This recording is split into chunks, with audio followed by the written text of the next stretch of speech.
गणपतीन चरण डोळ्यांनी पाहिन रूप तुझे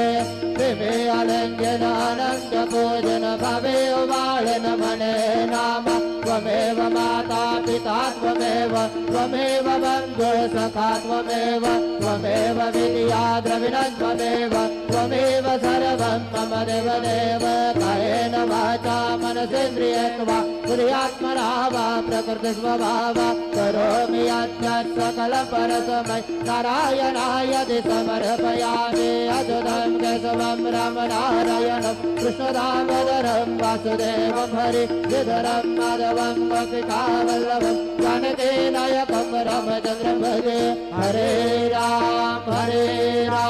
राम राम हरे हरे हरे कृष्ण कृष्ण कृष्ण हरे हरे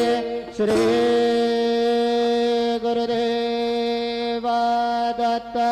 अनंता तुला ते कसे रे स्तवावे अनंता तुला ते कसे रे नमावे अनंत मुखांचा शेष गाता नमस्कार साष्टांग श्री साईनाथा